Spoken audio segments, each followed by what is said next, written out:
the king of semiconductors. 구독과 좋아요는 보다 좋은 영상을 만들 수 있는 원동력입니다.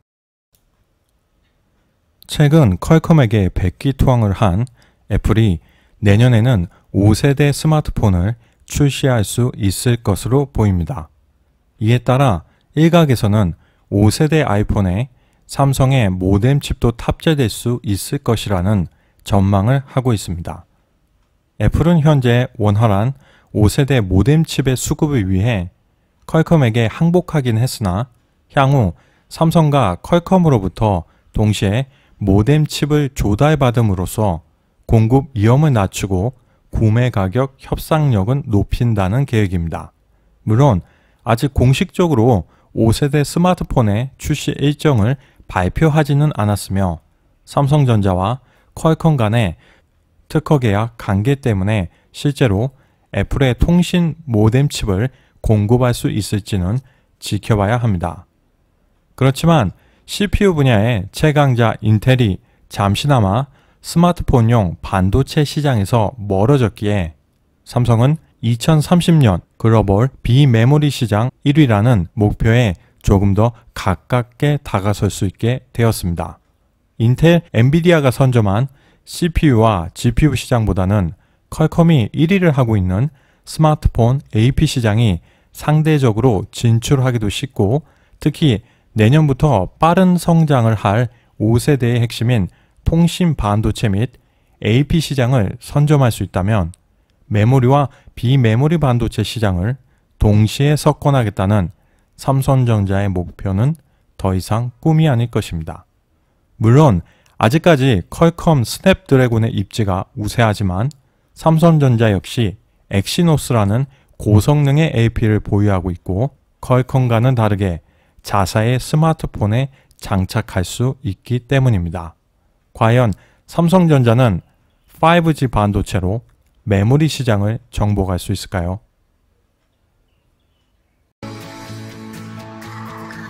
안녕하세요. 우리가 알고 싶은 세계입니다. 오늘은 애플과 퀄컴의 소송이 끝난 후 거센 변화의 바람이 불고 있는 IT 업계에 대해서 이야기하도록 하겠습니다.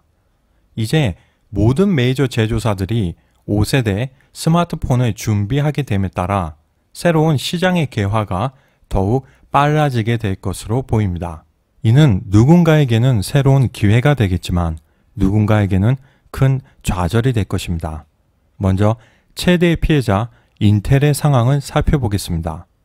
당초 2020년 5세대 통신 모뎀 칩을 출시할 예정이었고 이에 따라 애플의 5세대 아이폰 출시도 2021년 이후의 것으로 예상되었지만 가뜩이나 삼성이나 퀄컴의 제품에 비해 성능이 안 좋은데 개발 속도마저 느린 것을 본 애플이 미련 없이 이혼 도장을 찍었습니다. 이제 애플은 퀄컴의 모뎀 칩을 사용하기로 결정했기에 다른 고객을 찾을 수 없게 된 인텔은 5세대 모뎀 칩 개발 중단을 선언할 수밖에 없었습니다. 하지만 향후에도 PC와 각종 사물 인터넷 디바이스에 장착되는 모뎀 칩의 개발은 지속하며 5세대를 준비하겠다는 보관을 발표했습니다. 최근 눈여겨볼 만한 사건으로는 인텔의 GPU 팀을 이끌고 있는 라자 코드리 수석 부사장이 삼성전자를 방문한 것입니다.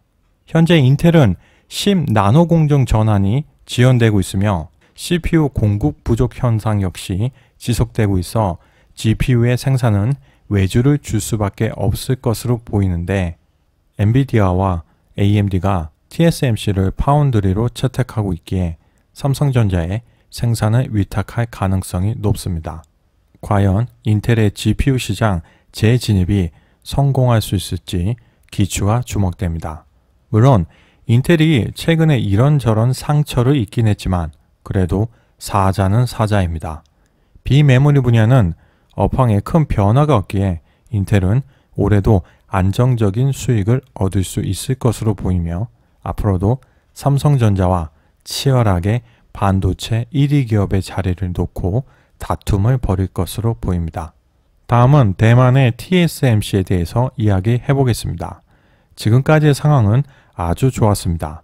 세계 파운드리 시장 부동의 1위이며 퀄컴의 최신 AP인 스냅드래곤 855 역시 TSMC가 전량 생산하고 있습니다. 하지만 TSMC는 곧 파운드리 세계에서 지금까지 만나보지 못했던 강한 상대를 만나게 될 것으로 보입니다.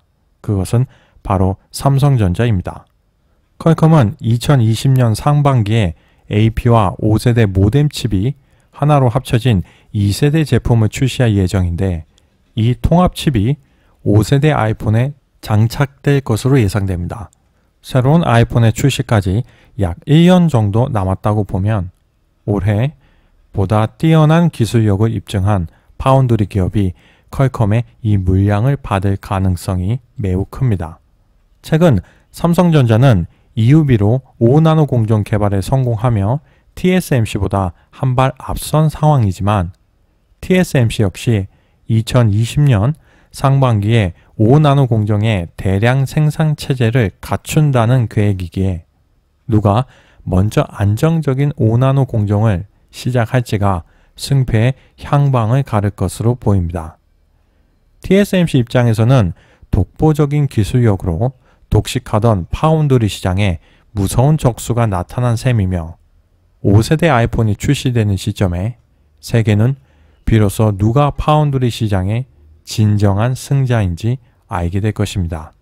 마지막으로 삼성전자의 상황을 보겠습니다. 현재 5세대 모뎀 칩을 설계할 수 있는 기업은 삼성전자, 퀄컴, 화웨이 정도밖에 없고 생산할 수 있는 기업은 삼성전자, TSMC, 인텔 정도로 볼 수 있습니다. 우선 화웨이의 경우 보안 이슈로 인해 세계 시장에서의 영향력이 크지 못할 것이며 중국 시장에 매진하는 것이 좋은 전략으로 보여집니다. 인텔은 파운드리에 있어서는 삼성이나 TSMC보다 생산 효율이 떨어지기에 당장의 경쟁자는 아닙니다.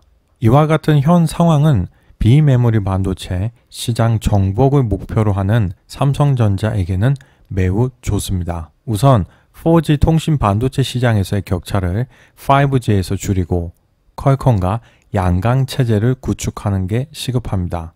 작년 LTE 통신 반도체 시장 점유율을 보면 AP와 통신 칩 모두 퀄컴이 약 40%에 가까운 점유율로 1위이고 삼성전자는 4위와 5위로 차이가 큰 상황입니다.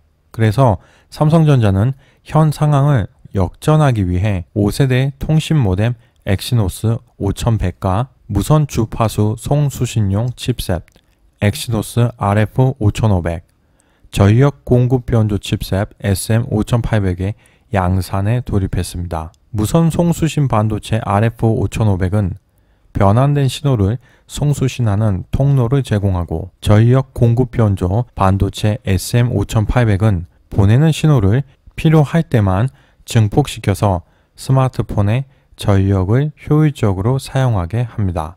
지난 5일 출시된 갤럭시 S10 5G에도 이와 같은 5세대 모델 솔루션이 탑재되었을 것으로 보입니다. 현재는 5세대 통신 모뎀 칩과 AP를 별도로 생산하고 있지만 전 세계적인 경향은 LTE처럼 AP와 통신 모뎀 칩 등을 하나로 합치는 시스템 온 칩 형태로 발전할 것으로 예상됩니다. 스마트폰 진화의 목표는 크기는 더 작게, 성능은 더 좋게 만드는 것이기에 약 10년 전부터 여러 종류의 부품을 하나로 모으는 방안이 제시되기 시작했습니다.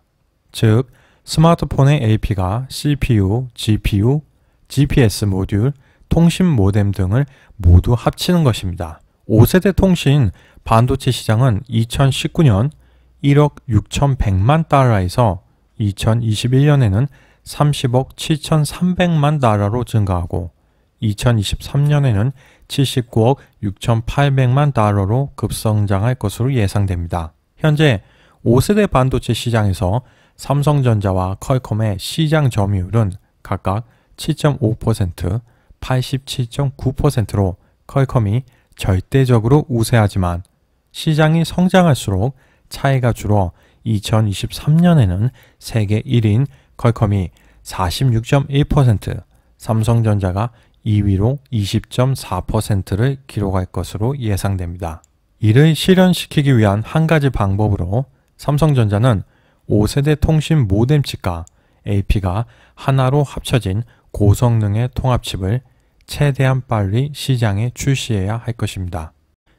지난 3월 열린 삼성전자 정기 주주총회에서 고동진 사장은 다음과 같이 말했습니다. 삼성은 5G가 IT 산업의 르네상스가 될 것이라는 생각으로 지난 10년간 5G를 준비했다. 장비, 단말, 칩셋 기술을 모두 가진 회사는 삼성전자가 유일하다. 미래의 달콤한 성공은 오늘을 치열하게 준비해온 자만이 누릴 수 있을 것입니다.